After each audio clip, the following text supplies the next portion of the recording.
మానవత రాయ్ గారు చేసిన వ్యాఖ్యలను ఎట్లా చూస్తారు? అంటే నేను గ్రూప్ వన్ ఆస్పిరెంట్స్ మేమంతా గ్రూప్ వన్ ఆస్పిరెంట్స్ ఈరోజు ఇక్కడ ధర్నా చౌక్ వచ్చి ధర్నా చేయడం జరుగుతుంది. మా మెయిన్ డిమాండ్, ఫస్ట్ డిమాండ్ ఏంటంటే మాకు ఈ ప్రాసెస్ G/29 అనేది రద్దు చేసేయాలి.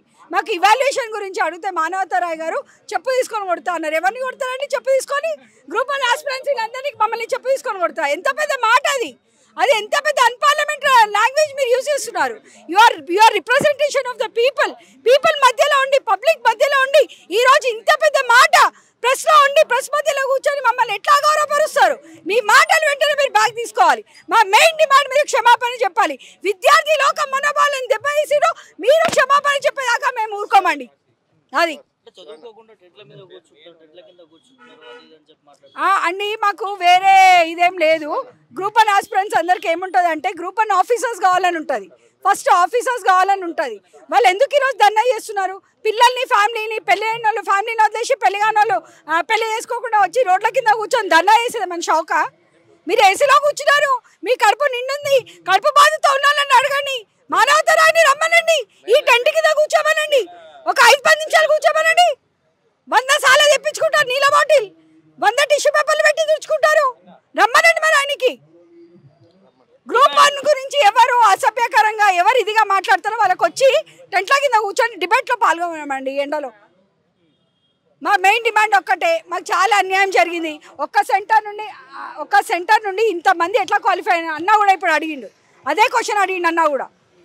ఎంతమంది ఒక్క సెంటర్ నుండి ఎట్లా క్వాలిఫై అయ్యిండ్రు, ఎట్లా అపాయింట్మెంట్లు వస్తున్నాయి వాళ్ళకి? మా మెయిన్ డిమాండ్ ఒక్కటే, మా గ్రూప్ వన్ మొత్తం ప్రాసెస్ క్యాన్సిల్ చేసి మళ్ళీ ప్రిలిమ్స్ నుండి రీ ఎగ్జామ్ పెట్టాలి. రీనోటిఫికేషన్ మళ్ళీ మాకు నోటిఫికేషన్ మళ్ళీ పెట్టి మళ్ళీ మెయిన్స్ రిమైన్స్. ఇప్పుడు అందరికి ఇబ్బంది అయినట్ట కదండి. మేము 1000 మంది రాసినాం, 1000 మందిలో 500 మంది గురించి ఆలోచిస్తారా? మా 1000 మంది గురించి ఆలోచిస్తారా? ఆ 500 మందిలో సగం మంది వాళ్ళకి సంబంధించిన వాళ్ళే ఉన్నారు, ఆ కాంగ్రెస్ గవర్నమెంట్ కి సంబంధించిన వాళ్ళే ఉన్నారు, వాళ్ళే ఉంటారు. తీయండి మీరంతా, మీరు తీయండి, మీరు తీయండి. ఇంత తొందరగా ఇవాల్యుయేషన్ చేయాల్సిన అవసరం ఏముంది? ఇంత తొందరగా రిజల్ట్ ఇవ్వాల్సిన అవసరం ఏముంది? ఎస్ఐలో 10 మార్కులు వచ్చినాడు, ఎస్ఐ జనరల్ గా థింక్ చేసి రాయనోడు తెలంగాణ మూమెంట్ ఏం రాస్తాడు? ఎస్ఐ జనరల్ థింకింగ్ లేనోడు మూమెంట్ గురించి ఏం రాస్తాడు? ఎస్ఐలో 10 మార్కులు వచ్చినాడికి మూమెంట్ లో 100 మార్కులు ఎట్లా వస్తాయి? అట్లాంటి వాడికి జాబ్ ఎట్లా వస్తుంది? నేనండి 3 సార్లు రాసిన మెయిన్స్, ఇంటర్వ్యూ దాకా పోయినా. After Telangana formation I was the first lady to enter into the interview board. Not only the first lady, I was the first person. నేను ఈ రోజు టెంట్ కింద కూర్చున్నా. సేమ్ అక్కడ యూపీఎస్సీ అబ్బాయి, యూపీఎస్సీ సివిల్స్ నేషనల్ లెవెల్లో సివిల్స్ ఇంటర్వ్యూకి పోయినాడు కూడా ఈరోజు ప్లే కార్డ్ పట్టుకొని కూర్చున్నాడు ఇక్కడ. అస్సలు టాలెంట్ ధర్నా చౌక్ లో ఉంది, కోటి ఉమెన్స్ కాలేజ్ లో కాదు, లేకపోతే మీ దగ్గర కాదు. మా ఇక్కడ రండి, మా టాలెంట్ మేము చూపిస్తాం. స్టేట్ టాపర్కి వచ్చినోడు కూర్చోమనండి, మమ్మల్ని కూర్చోబెట్టండి, క్వశ్చన్స్ అడగండి, వాడు కరెక్ట్ ఆన్సర్ ఇస్తాడు, మేము ఆన్సర్ చెప్తామో చూస్తాం. క్వశ్చన్ పేపర్ లీక్ చేసిందా? జాబ్లు అమ్ముకున్నారా? ఎందుకు మీకు ఇంత తొందర? ఎందుకు మా బాధ అర్థం చేసుకోవట్లేదు? మేము ధర్నా చేస్తే వీళ్ళు పాలిటిక్స్కి సంబంధించిన, పాలిటిక్స్ అనేది మాకు జాబ్ లేకపోతే ఏం చేయాలి? ఉద్యోగాలు లేకపోతే ఏం చేయాలి? దొంగతనం చేయాలా?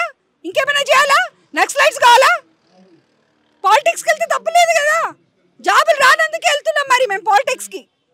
మరి యూత్ పాలిటిక్స్ అడగబెట్టడానికి రీజన్ అయింది, మాకు ఉద్యోగాలు లేక వెళ్తున్నాం మేము. మీ ట్రాన్స్పరెన్సీగా నాకు జాబ్ వస్తే నేను ఎందుకు వెళ్ళేది పాలిటిక్స్లో?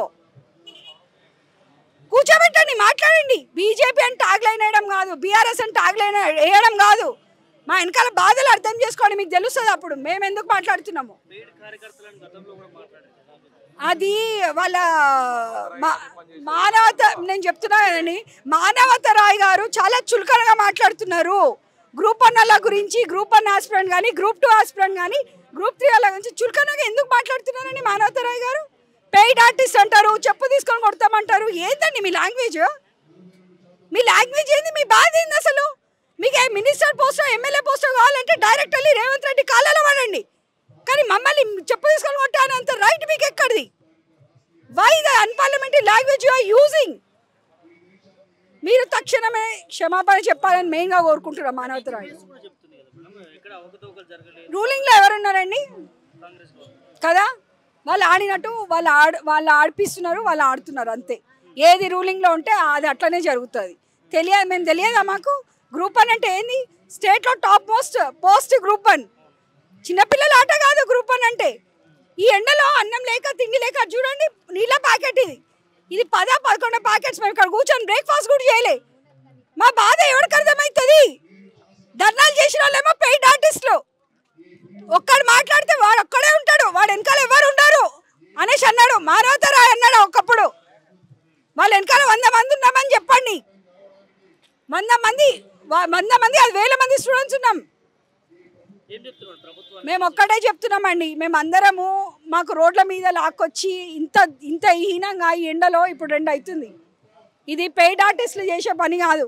పెయిడ్ ఆర్టిస్టులు అయినా ఒక గంట 2 గంటలు కూర్చొని వెళ్ళిపోతారు. పెయిన్ ఆర్టిస్టులం మేము, పెయిడ్ ఆర్టిస్టులం కాదు.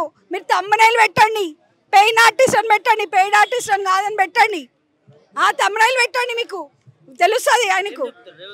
మా మెయిన్ డిమాండ్ ఒకటే, మాకు జీవో 29 క్యాన్సిల్ కావాలి, మాకు జీవో 55 ఇంప్లిమెంట్ కావాలి, మాకు మొత్తం ప్రాసెస్ స్టార్టింగ్ నుండి పెట్టాలి మాకు. అంతే. ఇదంతా స్కామ్. ఈసారి జరిగిన నోటిఫికేషన్ అంతా స్కామ్. మీకు రీనోటిఫికేషన్ ఎవరు పెట్టమన్నారండి? ఇది నాన్ లోకల్ అని ఎంతమందిని తీసుకొచ్చినా మీరు నాన్ లోకల్.